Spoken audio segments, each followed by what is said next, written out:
오늘도 저희들에게 변함없이 복되고 거룩한 주일을 허락하신 우리 주님의 이름을 찬양합니다. 할렐루야. 우리 옆에 계신 분에게 한 주간 평안하셨습니까? 뵙고 싶었습니다. 반갑습니다. 인사 나누시고요. 지난 주일에 이어서 오늘 본문을 가지고 사랑과 헌신이라는 제목으로 두 번째 시간을 갖도록 하겠습니다. 오늘은 그 제목을 헌신이라고 하는 말을 너무 많이 들은 이야기 같아서 희생이라고 하는 단어로 조금 바꾸어서 좀 더 구체적으로 우리의 마음에 와닿았으면 하는 이런 바람을 가지고 말씀을 시작합니다. 여러분 잘 알고 있는 윤동주 시인이 쓴 시 중에 십자가라고 하는 시가 있거든요. 거기에 보면 윤동주 시인은 예수님을 표현할 때 행복한 사람으로 표현을 했습니다. 행복한 예수 그리스도에게처럼 십자가가 내게 주어진다고 하면 내가 내 모가지를 다 이렇게 드리고, 그리고 정말 이렇게 꽃처럼 피어오르는 그 피처럼 그 어두운 그곳에 정말 내가 드려지는 이런 삶을 살기를 원한다, 이런 이야기를 했습니다. 그래서 어떻게 보면 예수님의 십자가를 보면서 우리는 대부분 예수님 얼마나 힘드셨을까, 얼마나 억울하셨을까, 이렇게 생각하는데 이 윤동주 시인은요, 얼마나 행복하셨을까. 나도 기회가 있으면 예수님처럼 십자가에 내 모가지 내놓고 그리고 피 흘려서 죽었으면 좋겠다, 이렇게 예수님이 십자가를 부러워하는 이런 시를 쓴 사람입니다. 여러분 이해가 되십니까? 그러나 이게 성령 안에서 하나님의 사랑에 감동을 입으면 우리도 이런 그 십자가를 부러워하는 마음을 갖게 되는 줄로 믿으시기 바랍니다. 아무래도 설교를 계속 들으셔야 되겠군요. 예수님이 행복하신 이유가 뭐라고 생각하십니까? 따르는 사람도 많고 능력도 많고 자기 마음대로 뭐든지 할 수 있으니까 행복하셨던 것이 아니라 사람들이 비난도 하고 조롱도 하고 한때는 막 임금님처럼 모시려고 우르르 몰려들기도 하고 그러다가 금방 배신해버리고 이런 여러 가지 일을 경험하셨음에도 불구하고 예수님은 마이웨이를 걸어가셨습니다. His way.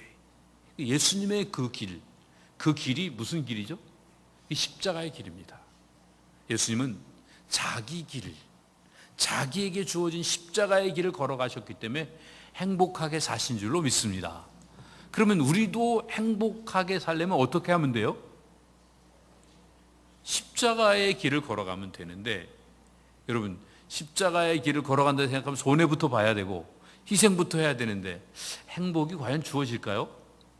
근데 오늘 말씀을 보면 한 여인이 십자가를 지시는 예수님을 기억하며 자기도 희생의 길을 걸어가는데 행복해합니다. 그 여인은 주홍 글씨를 쓰고 붙이고 다니는 사람입니다. 죄인. 사람이 다니면서 보면 다 손가락질합니다. 그런데 상관하지 않고 자기의 삶을 예수님께 다 쏟아 부으면서 사는 행복한 삶을 살았습니다. 옛날에 여러분들 좋아하던 노래 중에 프랭크 시나트라의 마이웨이 아세요? 아무래도 노래를 들려드려야 기억이 날 것 같은데 마이웨이 하는 거 있잖아요. 이분이 그 한 노래 중에 보면 가사가 난 어려움을 피하지 않고 내 방식대로 해결했어. 그래, 그것은 마이웨이야, 내 방식이야, 이렇게 하는 말이 있는데 제가 잠깐 읽어드릴게요. And now the end is near. 자, 이제 마지막이 가까웠어. And so I face the final curtain. 인생의 마지막 장을 맞이하게 되었어. My friend, I'll say clear. 친구야, 분명하게 이제 내가 말할 게 있어. I'll state my case of which I am certain. 내가 확신했던 내 이야기를 이제 할게. I've lived a life that's full. 내 인생을 나는 아주 열심히 살았고 I've traveled each and every highway. 수없이 많은 일들을 내가 살아오면서 경험했었지. And more. 하지만 much more than this. 그 무엇보다 더 중요한 건 I did my way. 그러면서 이제 중간 생략하고요. 뭐라고 하냐면 For what is a man? What has he got? 사람이 뭘 가졌다 그래도 if not himself, then he has not. 내가 내 자신으로, 그가 그 자신으로 살지 않았다고 하면 아무것도 아니지. To say the things he truly feel. 그가 실제로 내가 진실되게 느낀 거를 그냥 이야기하면 되고, 그리고 not the word of one who kneels. 비굴하게 무릎 꿇고 비굴한 자처럼 그런 모습의 말을 하면 안 되지. The record shows I took the blows.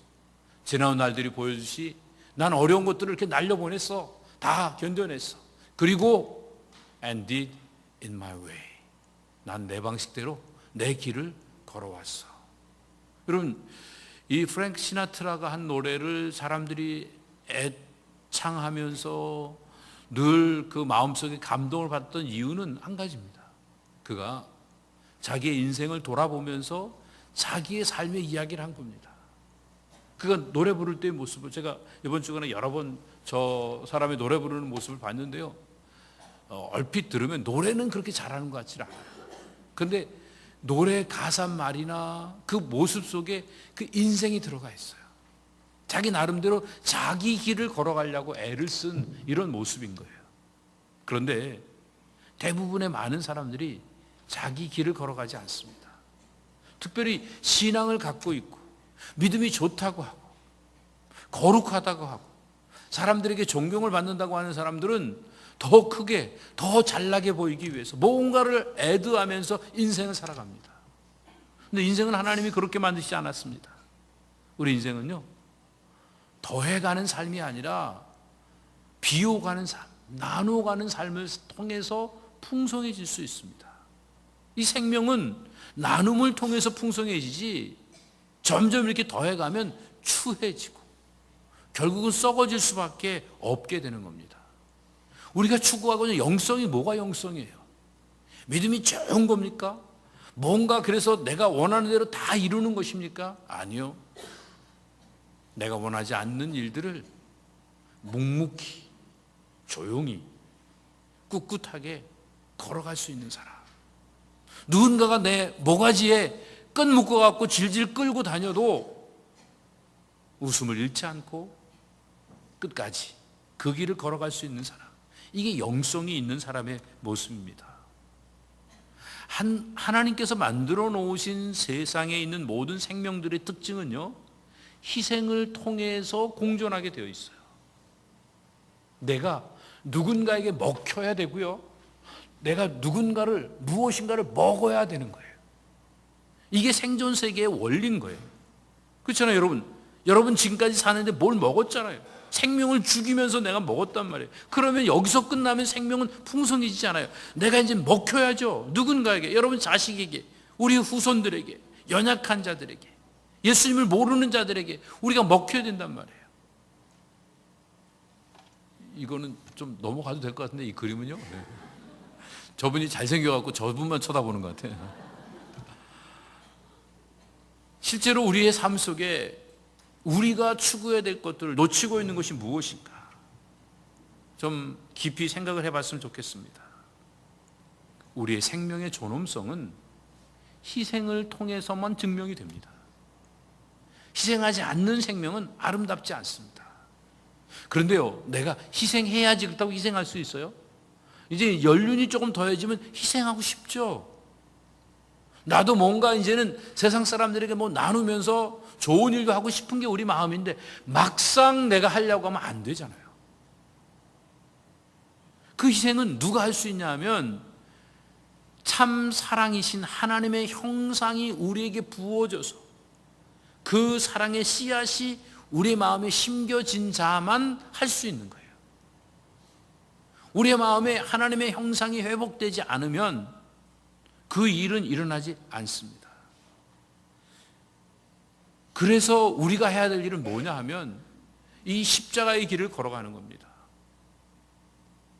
오늘 우리가 십자가를 바라보고 십자가 밑에 엎드리지 않으면 하나님을 만날 수 있는 길이 없습니다. 하나님을 만나지 못한 사람은 마음만 있지 진짜 희생을 하지 못하고 합니다. 자식에게 희생했다고요? 다 계산 아닙니까? 자식이 잘 돼야 내가 잘 되니까. 누군가를 도와주는 것도 내가 매저를 해보고 뭔가 돌아올 것 같을 때만 할 수 있는 이 이기적인 옛사람의 방식에서 벗어날 수 있는 유일한 길은 십자가 앞에서 나를 무너뜨리는 겁니다. 나를 깨트리는 겁니다. 그게 바로 희생입니다. 십자가입니다. 참 생명의 가치, 이 생명의 능력을 모르는 사람은 절대로 자기 희생을 하지 않습니다. 투자는 합니다. 투자. 그러나 행복을 얻는 비밀이 여기에 있다는 사실을 알고 십자가를 통해서 진짜 행복이 있다는 사실을 깨달은 자들은 누가 뭐라 그래도 희생을 하면서 그 길을 걸어갈 수가 있습니다. 오늘 하나님은 우리에게 천하보다 더 귀한 생명을 주셨습니다. 왜 주셨죠? 무엇인가 우리의 생명을 쏟아 부으며 살라고 우리에게 생명을 주신 겁니다. 오늘 본문에 나오는 여인은 예수님의 사랑이 너무 고마워서, 예수님의 사랑에 너무 감격해서 자기가 갖고 있는 가장 귀한 것을 예수님께 다 쏟아 부으면서도 아까운 생각이 아니라 너무너무 행복해하는 이 아름다운 여인을 만나게 됩니다. 우리도 이렇게 행복하게 살고 싶다고 하면 세상 사람들이 좀 손가락질하고 틀렸다 그러고 비난하고 고개를 설레설레 흔든다 할지라도 이게 생명의 길이고 이게 하나님이 기뻐하시는 길이라고 하면 거기다가 우리 자신을 다 쏟아 부어가면서 우리의 남은 인생을 살게 되면 지금은 아무런 반응이 없는 것 같아도 언젠가는 아름답게 우리의 인생이 꽃 피어지고 보다 더 귀한 열매를 맺게 될 줄로 믿습니다.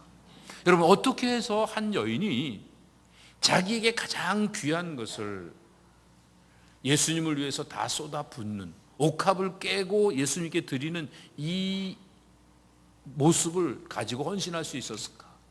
본문에 대한 전체적인 내용들은 지난주에 말씀드렸으니까 여러분들이 혹시 필요하시면 또 유튜브나 또 CD를 통해서 여러분 들으시고, 그리고 또 전체적인 흐름에서 우리가 어떤 도전을 받을지를 생각을 해보려고 합니다.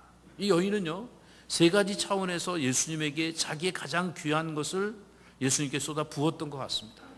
첫 번째가 뭐냐 하면 옛사람의 모습을 청산하는 겁니다. 옛사람의 그 죄를 지면서 엉뚱하게 다른 사람들의, 남자들의 그 주머니에 있는 돈을 착취해 가듯 뺏어가는 그런 삶을 살았던 것, 이 죄 많은 여인의 과거의 삶을 청산하기 위해서 예수님께 쏟아 부었습니다. 그런데 어떻게 보면 성경에 보면은 누군가의 것을 토색한 일이 있으면 갚으라고 그랬잖아요. 잘못했으면 그 사람한테 가서 죄를 사죄하라고 그랬잖아요. 근데 이 여인에게는 특수한 경우가 됩니다. 삭개오는요, 자기가 토색한 걸 4배나 갚았어요. 성경에 갑절 갚으라고 그러는데 그거보다도 더 많이 4배나 갚았어요. 근데 이 여인은 4배를 갚고 싶어도 갚으면 문제가 더 커집니다. 무슨 얘기인지 상상을 그래도 설명을 하긴 해야 될 것 같으네요, 좀. 왜냐하면 이 여인이 돈을 어떻게 벌었어요? 어떤 남자하고 못된 일을 해갖고 그 남자한테 돈을 받았다 그래요. 그 돈 갚는다고 그 집 가갖고 문 두들기고 그 돈 돌려주면 그 집이 어떻게 될까요? 그 가정 파탄 나는 거 아니에요, 그죠? 그러니까 할 수가 없는 거예요. 성경에 보면 돌려줄 수 없을 때 제사장에게 돌려주라 그랬잖아요. 근데 제사장, 영원한 대제사장이신 예수님 앞에 드렸단 말이에요. 예수님께 쏟아 부었단 말이에요. 그런데 조금만 부어도 될 텐데, 그래도 향기가 진동할 텐데 다 부은 이유가 뭘까요? 조금이라도 남겨놓으면 옛사람으로 돌아가기가 쉽거든요. 우리의 마음에 얼마나 많은 유혹들이 있습니까? 예수님의 제자들조차도 예수님이 Follow me, 나를 따르라, 내가 사람 낚는 어부가 되게 하겠다 말씀하시니까 고기와 그물을 버려두고 그러고 갔어요. 예수님을 쫓아다니다가 예수님 십자가에 죽으시고 난 다음에 뭘 해야 될지 몰라갖고 옛삶으로 돌아가는데 생각해 보니까 그때 버려둔 그물과 배가 생각이 나서 거기 가보니까 그거 있으니까 그거 가지고 또 고기 잡는 일을 했어요. 근데 만약에 그때 다 그냥 깨부수든지 아니면 누구한테 팔아줘서 그 돈 가지고 가난한 사람을 도와줬다든지 그랬다 그러면 돌아가서 하려고 해도 안 됐을 거예요. 그죠? 이 여인도 뭔가 미련이 남지 않게 하기 위해서 자기를 전체로 붓는 의미에서 향유를 깨고 옥합을 깨고 향유를 온통 다 예수님께 부었던 모습을 보게 됩니다. 우리도 우리의 향유를 깨고 우리의 옥합을 주님 앞에 드리는 이런 삶을 살았으면 좋겠습니다. 남겨놓지 말고 아나니아 삽비라처럼 남겨놨다가 결국은 문제가 야기돼서 둘 다 안타까운 최후를 맞는 이런 일이 생기지 않기 위해서 우리가 재산 다 붙자는 얘기가 아니라 그냥 우리의 마음이 주님 앞에서 진짜 희생하는 마음으로 우리의 삶을 살고 옛사람의 그 안타까운 삶을 옛 과거에 내 정욕을 쫓아 살았던 어리석은 삶을 청산하는 의미에서 주님께 우리의 희생을 드리는 이런 발걸음을 옮겼으면 좋겠습니다. 두 번째는 이 여인은요, 어떤 면에서 보면 예수님이 주신 기회를 놓치지 않은 겁니다. 오늘 본문에는 안 나와 있지만 마가복음 14장에 있는 말씀을 보면 예수님께서 가난한 자들은 너희들과 함께 있으니까 언제든지 너희들이 맘만 먹으면 할 수 있지만 나는 너희들하고 계속 있는 게 아니다. 이런 말씀하셨습니다. 인생은 한 번뿐입니다. 오늘 이 순간도 그냥 지나가면 끝이에요. 근데 믿음의 결단도요, 언제나 할 수 있는 건 아닙니다. 주어진 기회가 있습니다. 마가복음 10장에 나오는 부자 청년을 여러분 잘 생각해 보세요. 그 청년은 예수님께 나와서 어떻게 하면 영생을 얻을 수 있습니까? 거창한 질문을 했습니다. 예수님 말씀하십니다. 이런 거 계명 지켰느냐? 다 지켰습니다. 예수님 말씀하십니다. 내게 한 가지 부족한 게 있다. 내 소유를 팔아서 가난한 자들에게 다 나눠 주어라. 그랬더니 그 청년은 재물이 많은 거로 걱정, 근심, 염려, 두려워하면서 예수님을 떠나갔습니다. 예수님이 주신 기회를 놓친 겁니다. 그랬더니 예수님이 그 청년을 보시면서 하신 말씀이 있습니다. 제자들아, 얘들아, 잘 들어라. 부자가 천국에 들어가는 것은 낙타가 바늘귀로 이렇게 나가는 것보다 훨씬 더 어렵다. 못한다는 얘기입니다. 그 부자는 이제는 기회가 없다는 얘기입니다. 기회가 언제나 오는 것은 아닙니다. 마태는 세관에서 예수님의 부르심을 받았죠. 그러니까 그대로 다 내려놓고 그리고 예수님을 쫓아갔습니다. 소경 바디메오도요, 예수님 지나가시는 그 소리를 듣게 됐을 때 지나가시다가 나중에 미루지 않고 그 즉시 예수님께 요청해서 예수님의 그 능력으로 치유받고 눈이 떴던 것을 우리가 잘 알고 있습니다. 오늘 우리도 우리의 인생에 주어진 기회를 놓치지 않고 살았으면 좋겠습니다. 언제나 헌신할 수 있고 언제나 희생할 수 있지 않습니다. 세 번째 이 여인은요, 특별히 예수님에게 받은 사랑을 기억하면서 희생을 드렸습니다. 오늘 본문에 나오는 얘기가 저의 많은 죄가 사해졌기 때문에 저 죄가 많이 사해진 저 여인은 더 많이 사랑한다는 이 말씀을 우리에게 하셨습니다. 사랑하면 아깝지 않습니다. 사랑하는 사람들에게 쏟아붓는 것들은요, 향유, 이 옥합 정도가 아니라 그거보다 더한 것도, 생명도 다 드릴 수 있습니다. 사랑하지 않으면요, 밥 한 끼 사준 것도 평생 기억이 되고, 사랑하지 않으면요, 정말 그냥 지나가다가 코로 하나 던져준 것도 평생 머릿속에 맴돌면서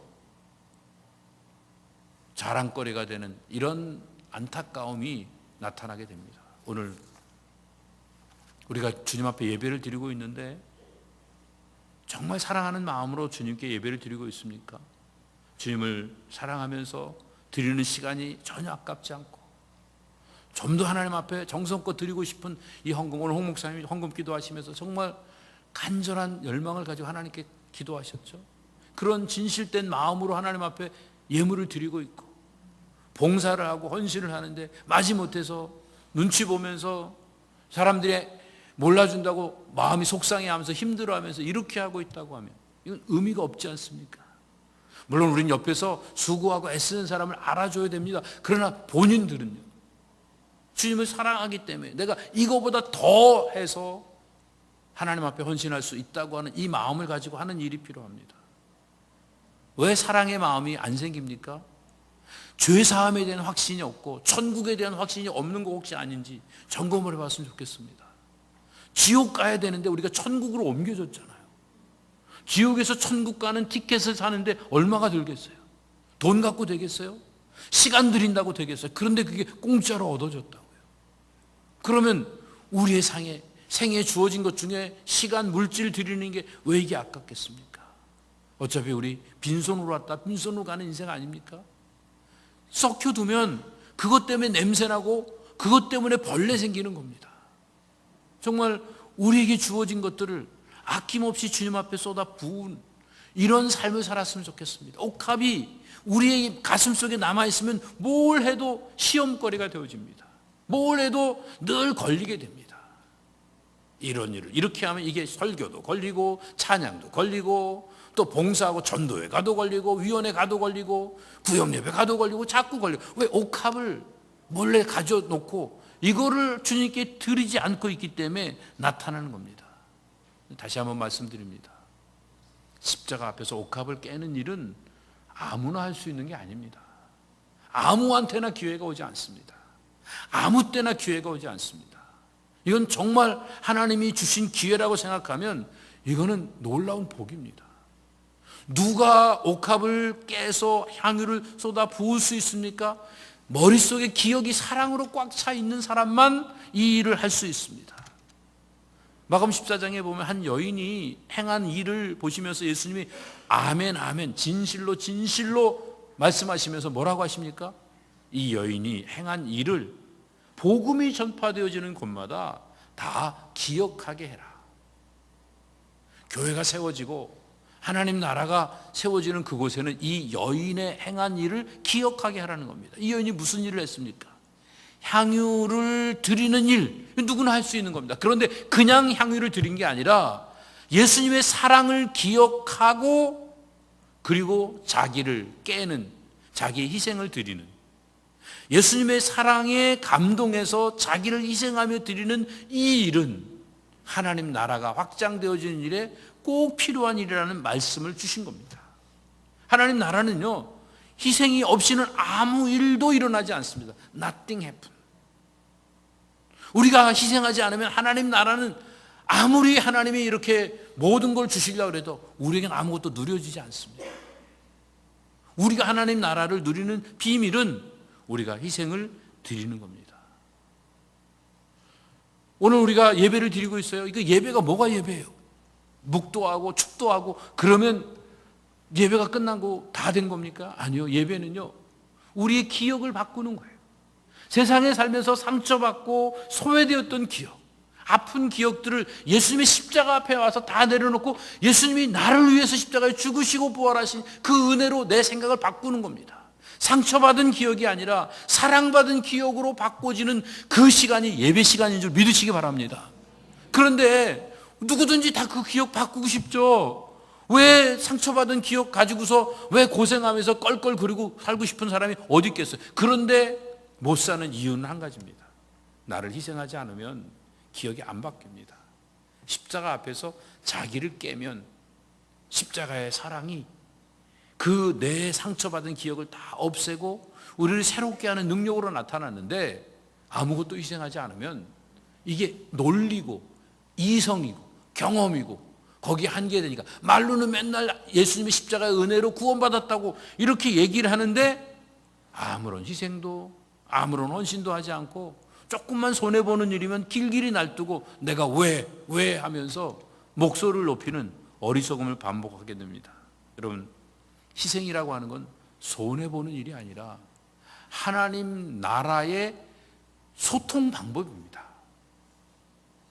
생명이 아름다워지는 소통이 무엇이냐면 희생입니다. 여러분과 여러분 자녀가 아름답게 하나 되는 비밀은 부모가 희생하고 자식이 희생하는 것 외에는 없습니다. 그 십자가의 길 외에는 누구든지 하나님을 만날 수 있는 방법이 없는 거예요. 그런데 우리가 살고 있는 이 시대에 암울한 건 뭐 때문에 그러냐 하면 우리가 잘못 생각하면 지도자를 잘못 뽑았다, 뭐 재벌들이 또 아니면 기업하는 사람들이 너무 자기 위주로 이기적으로 산다, 아니면 종교 지도자들이 썩었다, 타락했다, 이런 얘기들로 우리가 대변을 하는 것이 아니라, 물론 그것도 문제지만 진짜 문제는 뭐냐면요, 이렇게 많은 사람들이 십자가 앞에 모여서 예배를 드리고 있는데 아무도 희생할 마음을 갖고 있지 않습니다. 나는 절대로 손해보지 않겠다고 굳게 각오하면서 십자가 밑에서 깃발을 흔들고 있는데 무슨 일이 일어나겠습니까? 세상이 어떻게 바뀌어질 수 있겠습니까? 예배가 뭐예요? 제사잖아요. 제사는 뭐예요? 희생이 있어야죠. 희생 제물이 있어야 되잖아요. 이제는 산 제사가 내가 희생되어지는 거 아닙니까? 여러분, 지금까지 무슨 예배를 드렸습니까? 아니, 쉽게 표현하면 무슨 희생을 했습니까? 한 번도 손해본 경험이 없이 무슨 성령의 충만을, 무슨 하나님의 임재를 어떻게 경험할 수 있다고 우리가 하나님 앞에 원망하면서 안타까워하며 삶을 살고 있습니까? 능력이 없는 구원은 의미가 없는데요, 능력은 언제 나타난다고요? 희생을 통해서만 능력이 나타납니다. 하나님의 능력은 예수님을 보내신 겁니다. 그럼 예수님은 무슨 능력을 가지셨습니까? 십자가를 지신 겁니다. 그럼 성도는 어떻게 능력이 나타날까요? 십자가의 희생을 통해서 능력이 나타나는 겁니다. 남 죽여서 나 살고 남의 것 빼앗아서 내가 부자 되려고 하는데 어떻게 희생이 나옵니까? 희생을 안 하는 게 아니라 못하는 겁니다. 내가 희생해서 누군가를 행복하게 해주려는 마음을 가져야 우리는 함께 공존하며 살 수 있습니다. 가정도 마찬가지고요, 교회도 마찬가지고, 이 사회도, 직장도 마찬가지입니다. 문제가 생겨요.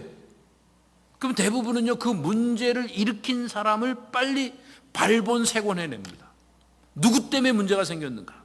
그래서 그 사람에게 모든 걸 뒤집어 씌워갖고 돌팔매질을 하고 그 사람은 십자가에 못 박아 처형을 합니다. 희생양을 만들어 버립니다. 그리고 안도감을 갖습니다.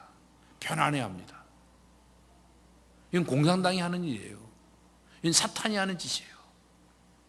하나님의 나라에서는 이런 모습이 아니라 누군가가 부족하면 얼른 가서 그 자리를 메워주고, 그리고 내가 대신 희생양이 되기 위해서 십자가의 길을 걸어가는 겁니다. 이런 일을 누가 할 수 있습니까? 진정한 회개를 하고 하나님 앞에서 내 존재의 가치를 회복한 사람만이 할 수가 있습니다. 탕자도요, 누가 시켜서 집에 온 거 아니잖아요. 먹을 게 없어서 왔다고요? 그것도 맞지만요, 먹을 게 없기 때문에 내 존재의 가치를 생각해 본 거예요. 세상 어디서도 나를 알아주고 나를 인정해 준 사람이 없는데 아버지께로 가면, 내가 아들이 아니라 종 노릇을 한다 할지라도 내 생명의 존엄성을 누릴 수 있다고 하는 확신을 가지니까 발걸음을 가지고 옮겨서 아버지께로 온 것입니다. 하나님이 만드신 이 세상은요, 희생이 순환되어야 됩니다. 서로를 위해서 희생하는 일들이 순환되어야 생명이 풍성해지는 것입니다. 그래서 우리가 편하게 늘 하는 말이 십자가를 통해서만 하나님을 만날 수 있고 십자가를 통해서만 구원을 이룰 수 있습니다. 이 얘기가 무슨 얘기냐면 우리가 희생하지 않는데 하나님 나라가 이루어지지 않는다는 것입니다. 우리의 희생을 통해서만 존재의 근원이신 하나님을 만날 수 있게 되는 겁니다. 그 하나님을 만난 사람만이 정말 하나님 앞에서 행복한 삶을 살 수 있습니다. 우리가 마지막 주님 앞에, 심판대 앞에 섰을 때 주님 뭘 점검하실까요? 너 얼마나 무슨 일을 했느냐 점검하신 게 아니라 정말 희생했느냐, 무엇을 희생했느냐, 내 자신을 희생하며 살았는가를 점검할 것입니다. 제가 베다니 교회를 91년도부터 1991년부터 선교 오면서 이제 쭉 생각해 보니까 교회 건물을 5군데를 사용을 했더라고요. 앞에 이제 여러분들이 보시는 그 건물이 1991년도에 사용했던, 제가 오고 난 다음에 썼던 그 건물, 동그란 예배당인데요. 이 건물입니다. 근데 이제 안타깝게도 이 건물에서는 한 주만 예배드리고 쫓겨났습니다. 왜냐하면 1년간 렌트비가 밀려 있었는데, 그런데 이제 어떤 사람이 와갖고 예배를 드리니까 렌트비를 못 내니까 당연히 못 내죠. 뭐 처음 예배를 드리는 거니까요.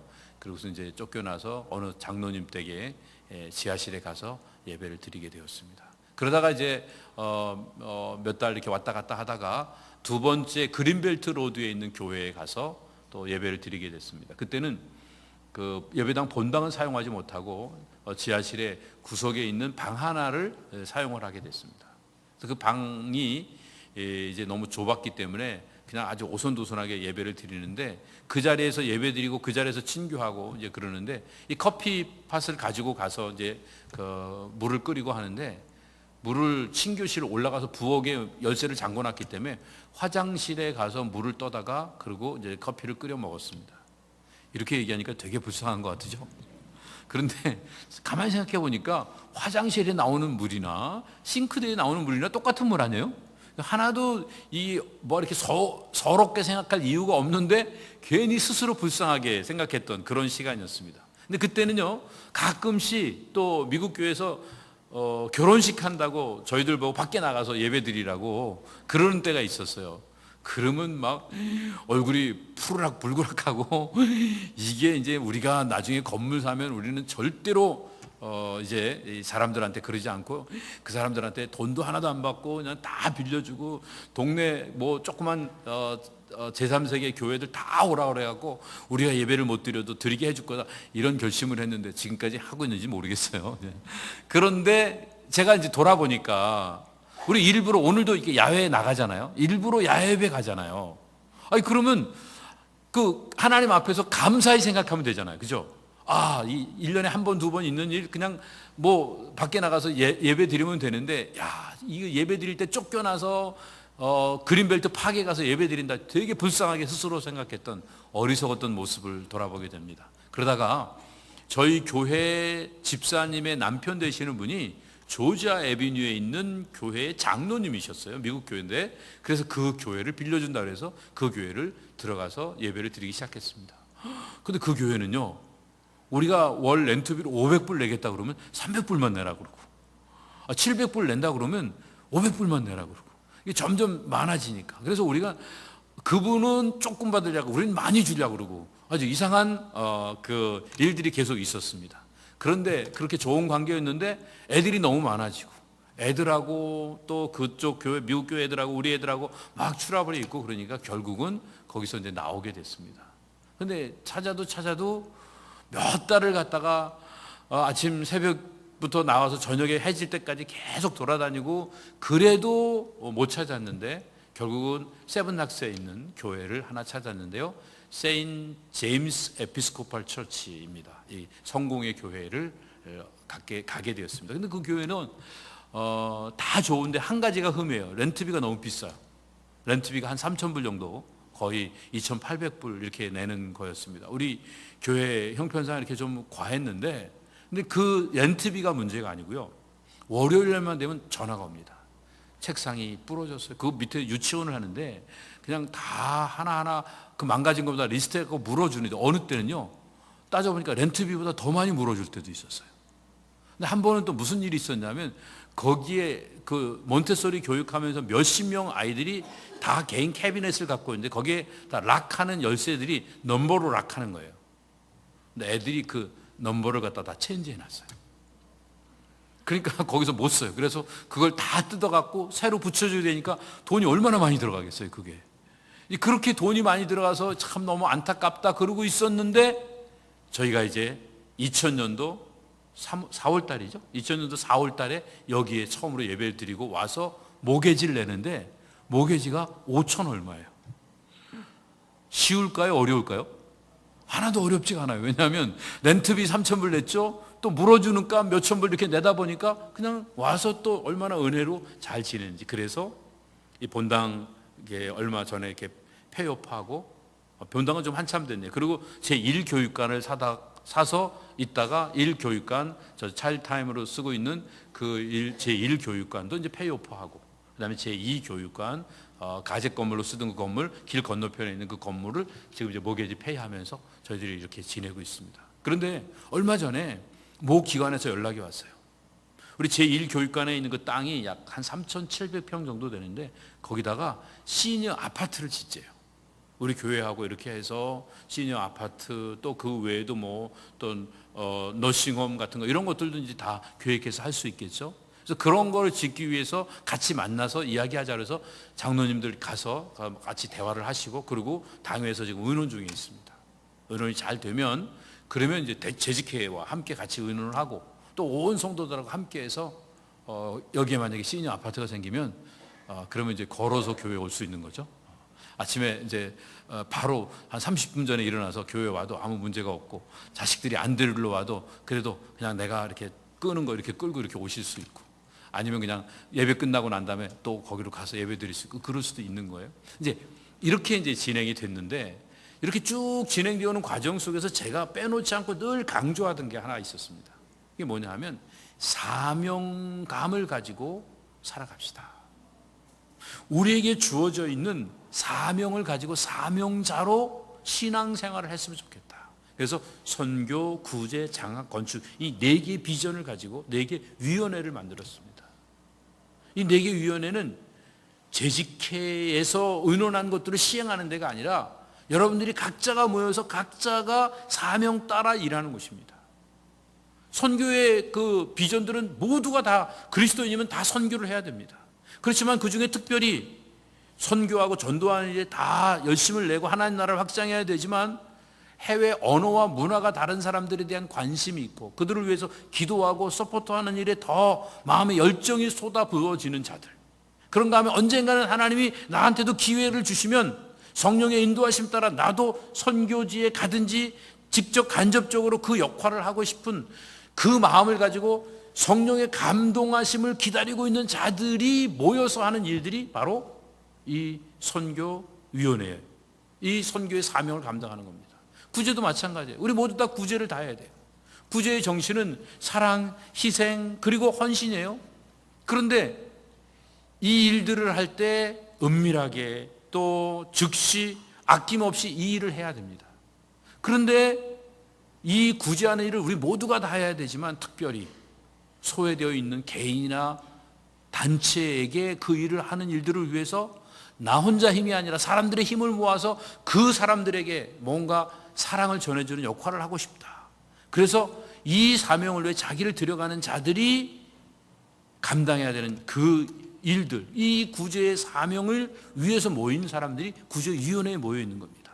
장학의 사명도 마찬가지예요. 모두가 다 경건하게 또 후손들을 잘 양육하고 미래의 리더들을 키우는 일을 해야 됩니다. 그렇지만 그 중에서 특별히 우리의 자녀들, 우리의 후손들이 어떤 가치관을 가지고 하나님의 사람으로 어떻게 살아야 되는지에 대해서 특별한 관심에 헌신을 하기를 원하는 자들, 이런 자들이 모여서 그 2세 리더들을 키우는, 2세와 미래의 리더들을 키우는 이 사명을 감당하는 사람들이 모인 곳이 장학위원회입니다. 그리고 건축위원회는요, 우리 모두가 다 예배 처소를 준비해야 됩니다. 왜냐하면 우리가 필요하다고 생각했을 때 그때는 필요한 일을 감당할 수 있는 능력이 없어요. 그러니까 우리가 이럴 때 우리가 준비를 해 나가야 됩니다. 우리 모두가 다 준비해야 될 사명이 있어요. 그렇지만 그 중에서도 특별히 예수님을 만나고 배우고 그리고 증거하는 일들이 어떤 장소에서, 우리 추운데 밖에 나가서 모여서 할 수는 없잖아요. 그래서 이 일들을 잘 감당하기 위해서 앞장서 어떤 역할들을 하고 싶은 이런 사람들이 모여서 헌신하는 그런 곳이 바로 건축위원회라고 볼 수 있습니다. 그런데 중요한 건요, 내가 어떤 위원회에 있는가가 중요한 게 아니라 내게 주신 사명을 깨닫고 거기에 헌신하고 희생하며 사는 겁니다. 선교가 중요하다, 구제가 중요하다 아니에요. 내게 선교의 사명을 주셨는데 내가 잘 몰라서 장학에 지금 헌신할 수도 있습니다. 그러나 내가 장학에 헌신을 했는데 중요한 건 장학을 했냐, 선교를 했냐, 구제를 했느냐, 건축을 했냐가 중요한 게 아니라 지금 내가 그 일에 헌신하고 희생하고 살고 있는가. 아무 희생도 하지 않고 나는 그냥 사명이 있다, 선교한다, 구제한다, 장악한다 그러고 있다고 하면 의미가 없는 것입니다. 생명의 가장 높은 의식이 희생정신입니다. 십자가의 길입니다. 우리가 하나님의 나라에 속했나 세상에 속했나를 판단하는 아주 쉬운 방법이 있습니다. 누군가가 부족하고 허물을 보여줄 때 그 사람을 매도하고 그 사람을 십자가에 못 박으려고 그러면 난 세상에 속해 살고 있는 겁니다. 얼른 뒷걸음쳐서 그 사람의 허물을 가려주려고 하면 하나님 나라에 속해 있는 모습인 것입니다. 세상의 제왕을 부러워하고 갑부를 부러워하고 천재를 부러워하면서 흉내내면서 살고 있다고 하면 아직도 세상에 끌려다니고 있는 사람입니다. 오히려 묵묵히 십자가를 지고 자기를 희생하신 그 예수님이 부러운 윤동주 시인과 같은 그런 삶을 살고 있는 자가 하나님 나라를 경험하고 하나님 나라를 누리고 있는 이런 삶을 사는 것입니다. 저는 윤동주 씨의 시 중에 그 말이 참 마음에 와 닿더라고요. 늘 이렇게 맴돌아요. 쉽게 씌어진 시라는 이런 제목에 있는 구절인데요. 인생이 살기 어렵다고들 하는데 나는 시가 너무 쉽게 쓰여지니까 이게 너무 부끄럽다. 다들 어렵게 사는데 나만 쉬운 것 같아서 미안해하고 있는 이런 마음. 이 마음이 있으니까 십자가의 길을 걸어갈 수 있는 겁니다. 하나님이 세상을 사랑하셔서 우리에게 독생자를 주신 건 하나님의 희생입니다. 예수님이 세상의 모든 죄를 지고 십자가에서 죽으신 건 예수님의 희생입니다.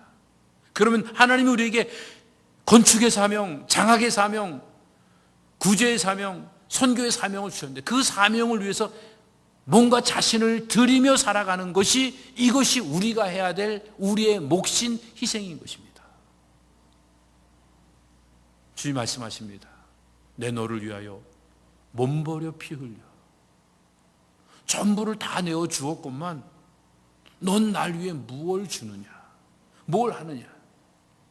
이렇게 주님이 우리에게 물어보실 때 사도 바울처럼 주 예수께 받은 사명, 이 사명을 감당하기 위해 내 생명, 내 재산, 내 시간 조금도 아까워하지 않고 다 주님께 쏟아 부었습니다. 이런 고백을 드리는 배단위 모든 성도들 다 되시기를 예수님의 이름으로 축복합니다. 아버지 하나님, 오늘로 주신 말씀 붙잡고 믿음으로 달려가기를 원합니다.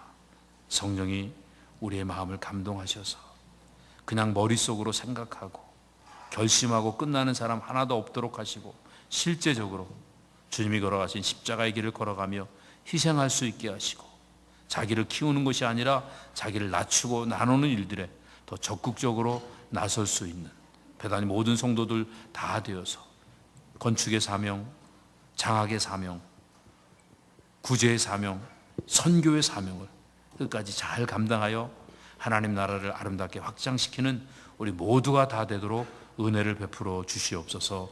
예수님의 이름으로 감사하며 기도드립니다. 아멘. 자리에 일어나셔서 찬양 올려드립니다.